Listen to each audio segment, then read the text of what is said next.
I'm Everett Erickson. Hello and welcome to The Mixed Review, the movie review segment that gives you two perspectives on a movie, one from someone who loved it, and one from someone who hated it. Without further ado, today's review is of Isle of Dogs, directed by Wes Anderson, starring Bryan Cranston, Edward Norton, Bill Murray, Jeff Goldblum, Bob Balaban, and Scarlett Johansson, animated in stop motion.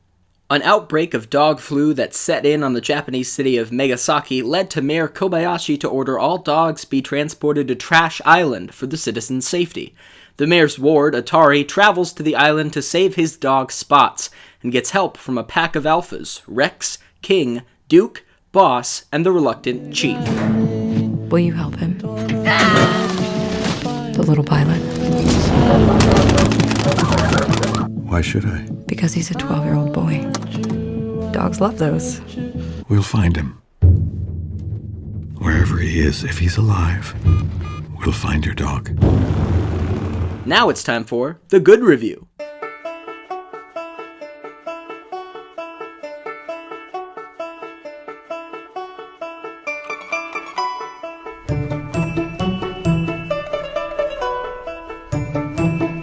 In some of Wes Anderson's early works, you could see his appreciation for quality animation, as in The Life Aquatic with Steve Zissou, but Fantastic Mr. Fox demonstrated Anderson's craft at adapting stories and directing animation, but having to adapt a classic Roald Dahl story proved a significant setback.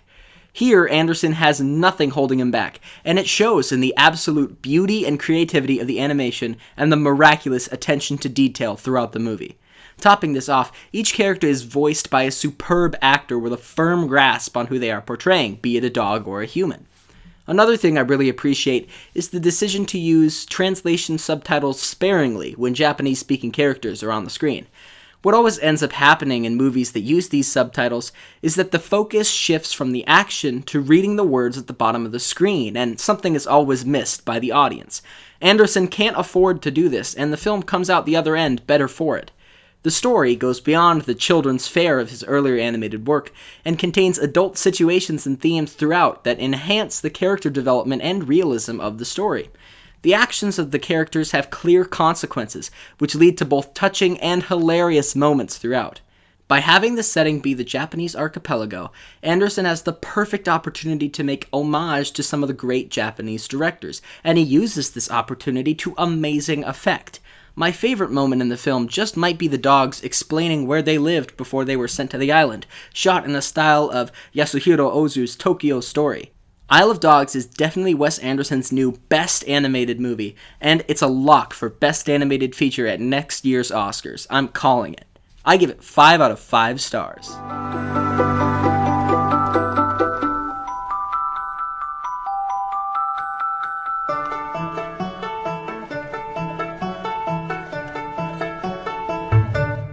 And now, the bad review.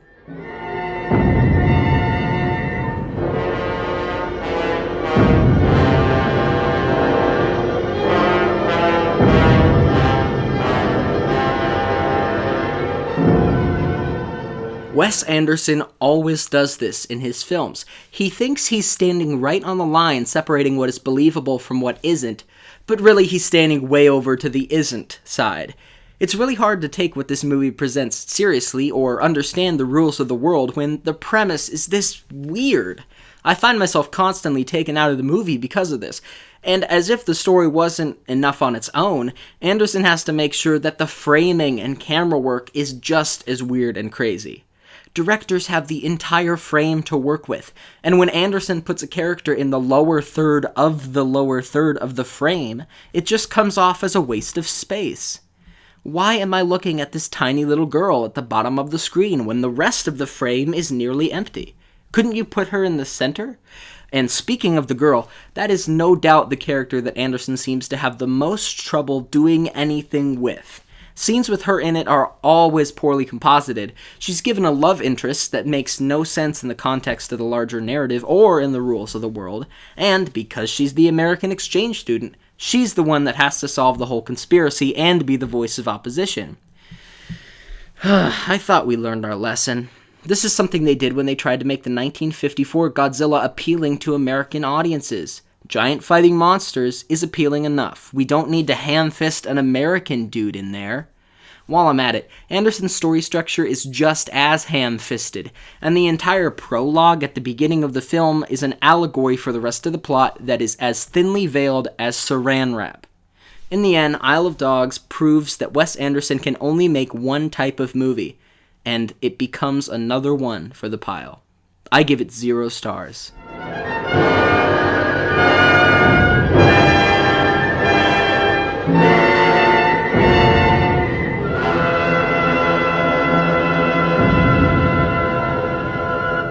And there you have it. You heard a review of Isle of Dogs from someone who loved it and from someone who hated it. Now, if you want to see it or not, that's up to you. If you end up liking it, you should consider Fantastic Mr. Fox, Anderson's earlier animated feature. Or, if you're a cinema snob like me, you could see Ozu's Tokyo Story. Well, whatever you do, I'm Everett Erickson, and make sure you tune in next time for more mixed reviews.